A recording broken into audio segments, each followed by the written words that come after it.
यादव ने शंखनाद कर दिया है चुनाव प्रचार का। आज रोड शो करने वाले हैं और लालू जी के हनुमान भोला यादव यहाँ मौजूद हैं। इतना देर से क्यों शंखनाद किया, शंख फूका भाई? तेजस्वी यादव कहाँ थे? तेजस्वी जी के एक एक सिपाही लगातार चुनाव प्रचार में लगे हुए हैं। नेता का जब समय होता है तो नेता आते हैं, नेता आ रहे हैं और यज्ञ का पूर्णाहुति नेता करेंगे। तो नेता ने बाहर रह के इतना मौका दे दिया कि प्रशांत किशोर ने हवा बना लिया, लड़ाई में वही है बीजेपी के साथ। कौन कहता है? वो तो बीजेपी की बी टीम है, बीजेपी को मदद करने के लिए खड़ा है। वो मदद नहीं कर पाएगा, जनता मन बना चुकी है। अच्छा, प्रशांत किशोर बीजेपी की मदद के लिए चुनाव मैदान में? एकदम, वो बीजेपी की बी टीम है। अच्छा, और आपको मैं बता दूं, आरजेडी से ही टक्कर है बीजेपी का, किसी से नहीं। आप एमवाई समीकरण में संधमारी कर रहे हैं, इसे बी टीम कह रहे हैं क्या? एमवाई समीकरण चट्टानी एकता के तरह कायम है और राष्ट्रीय जनता दल के जितने भी ए टू जेड का वोट है सब चट्टानी एकता के तरह कायम है। उसमें कोई संधमार नहीं कर सकता।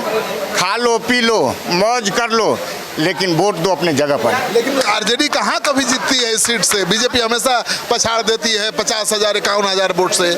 गठबंधन धर्म के तहत ये सीट लगातार घटक दलों को जाता रहा है। ये सीट का बनावट आरजेडी के अनुकूल है, इस बार हम लोग दिखा देंगे। क्या समीकरण है? भोला बाबू कह रहे हैं कि अनुकूल है, लगातार आप चुनाव हारते रहे हैं। 55,000 यादव है, 40 से 45,000 मुसलमान है, अब क्या चाहिए? 1 लाख तो यही है। तो वोटवा क्यों 46,000 ही मिलता है?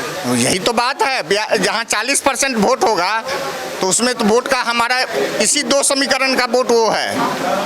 बाद बाकी जितने भी और जो लोग हैं सब लोग इस बार साथ हैं और रेखा गुप्ता को भारी वोट से विजय बनाएंगे। 50,000 के मार्जिन को कैसे पाटिएगा? 51,000 के मार्जिन से नितिन नवीन जीते थे, उसको कैसे पाटिएगा भोला बाबू? दरअसल चुनाव जो पिछला बार का हुआ, हमारे कैंडिडेट नए थे और ये सही ढंग से 15 दिन ही चुनाव प्रचार कर पाए। ये अपना सही ढंग से व्यवस्था भी नहीं कर पाए। यहाँ हमारा संगठन भी कमज़ोर था, अब हमारा संगठन मजबूत है और हर एक चीज़ पर हम लोगों की निगाहें हैं।